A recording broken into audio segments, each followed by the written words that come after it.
2 weeks before his death, Rob Reiner said something no father ever wants to admit. "He's my son. I love him, and I still can't save him." There was no anger in his voice, no drama, only exhaustion. The kind that comes from years of waiting, hoping, and watching someone you love slowly disappear. Rob Reiner spent his life telling stories about friendship, hope, and human connection. He built worlds where pain could be understood, where broken people could still find meaning. But in real life, he faced a truth far more cruel than anything he ever put on screen. He saw the tragedy coming. He feared it. And he was powerless to stop it. Just 2 weeks later, that fear became reality. This is not a story about fame or Hollywood. It is the story of a father, a son, and a darkness love could not defeat. Rob Reiner did not grow up in silence. He grew up surrounded by laughter. As a child in New York and later Los Angeles, his home was filled with voices that would one day define American comedy. Mel Brooks, Sid Caesar, Neil Simon. To the outside world, it looked like a dream childhood, parties overflowing with jokes, rooms shaking with laughter, a father adored by millions. But for Rob, that laughter cast a long shadow. His father, Carl Reiner, was not just a comedian, he was a legend.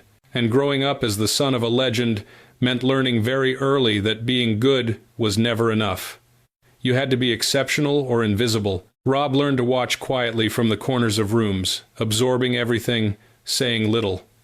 He didn't interrupt. He didn't try to be funny. Somewhere along the way, he began to believe that if he spoke too loudly, he would be compared and found lacking. There were no cruel words in his childhood, no open rejection. What hurt most was what was missing. Praise was rare. Approval was implied, never spoken. Once, as a teenager, Rob brought home a joke he had written himself. His mother laughed uncontrollably. His father nodded and said, "Yeah, that's okay." That single sentence stayed with him for decades. He grew up asking a question he never said out loud, "Am I enough on my own?" As Rob entered adulthood, that quiet insecurity followed him. Even as he found success acting, directing, building a career that would one day rival his father's, he carried the weight of comparison. He worried that every achievement would still be measured against the name Carl Reiner. It was only much later, after years of unspoken distance, that Rob finally admitted to his father how deeply that silence had affected him. Carl listened, then said something simple and devastating. "I didn't know you felt that way." There Lisi. A lifetime of misunderstanding, sealed inside one sentence. When Rob eventually became a father himself, that memory shaped everything. He made a promise quietly, firmly, that his children would never grow up the way he had. They would not live under a shadow. They would not feel measured before being known. He would not demand greatness. He would not impose expectations disguised as love. Rob believed that if he stepped back, gave space, offered unconditional support instead of pressure, his children would grow freely, safely, whole. What he did not yet understand was the cruel truth that intention does not always protect outcome, that silence can still be inherited even when no one means to pass it on, and that love, no matter how genuine, does not guarantee rescue. That promise born from pain, meant to prevent it, would one day collide with a tragedy Rob Reiner never imagined he would be forced to face. Nick Reiner was born into a family where art was as natural as breathing. From the outside, his life appeared protected: wealth, opportunity, famous parents, a future most people could only dream of. But there are burdens that money cannot lift, and expectations that comfort cannot soften. Nick grew up beneath overlapping shadows.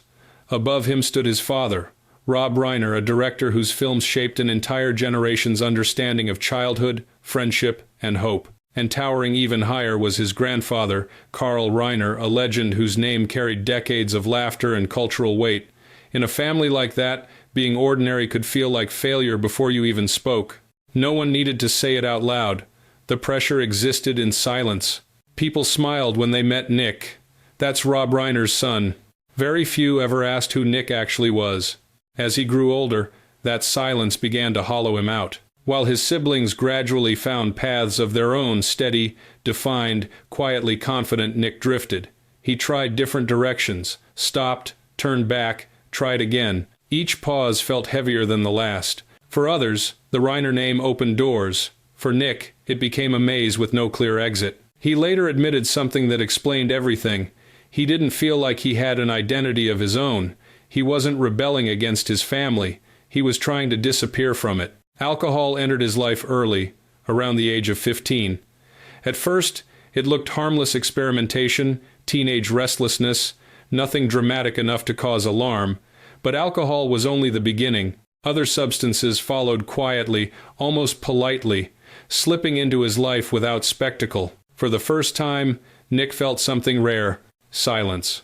The noise in his head, comparison, expectation, fear of never being enough, finally stopped. In those moments, he was no longer Rob Reiner's son, no longer Carl Reiner's grandson. He was just a person, unmeasured, unjudged, free. That silence became addictive. What began as escape slowly turned into erosion.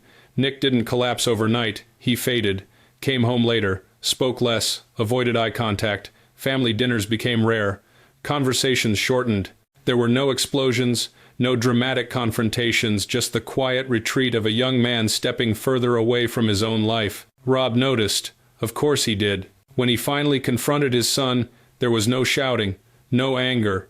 Rob spoke carefully, like a man who still believed patience could save everything.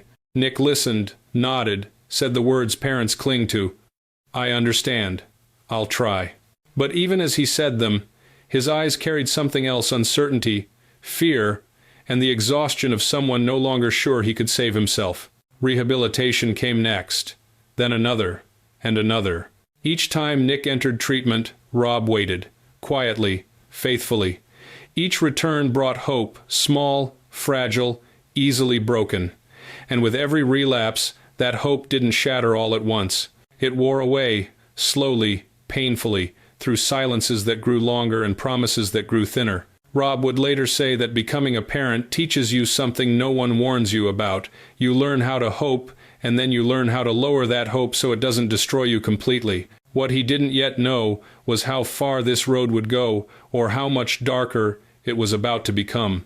As the years passed, waiting became Rob Reiner's permanent state. He waited without cameras, without speeches, without the authority he carried on film sets. When Nick disappeared into another rehabilitation center, Rob did not announce it. He simply said 2 words to those who asked, "We're waiting." It was not optimism. It was endurance. Nick returned, then fell again, returned, then slipped further. Addiction did not rush him toward destruction. It moved patiently, as if it knew it had time. 17 rehabilitation attempts came and went. Between them were stretches of homelessness, nights on the streets of Maine and Texas, shelters in New Jersey, and moments so dark Rob would later struggle to describe them without his voice breaking. There were overdoses, hospital rooms, a cocaine-induced heart attack on an airplane, fits of rage that left furniture smashed and windows shattered. Nick later admitted he had stolen medication from the seriously ill, crossed moral lines he once believed he never would. Addiction stripped him of the person he used to be and replaced him with someone even he no longer recognized. And yet, Rob never stopped showing up. When Nick refused treatment, Rob didn't threaten or withdraw love. He stood there anyway, waiting at doors, waiting by phones in the middle of the night, waiting with a faith that slowly thinned but never disappeared. He would later say, quietly, that sometimes you can do everything within your power and still fail, not because you didn't love enough, but because love cannot compete with something that doesn't care whether it survives. In 2015, a fragile hope appeared in an unexpected form. Nick co-wrote Being Charlie, a semi-autobiographical film about an addicted young man who happens to be the son of a famous Hollywood director. Rob directed it, fully aware of how dangerous that boundary was. Father and son did not speak through emotional confrontations or tearful confessions. They spoke through the work itself, carefully, cautiously, as if afraid that saying too much might shatter what little connection remained. For Rob, the film was a mirror. It forced him to see his son's pain without illusion. For Nick, it was something else entirely. Watching his father work patiently, fully present, absorbed in what he loved, allowed him to feel his father's love in a way words never had.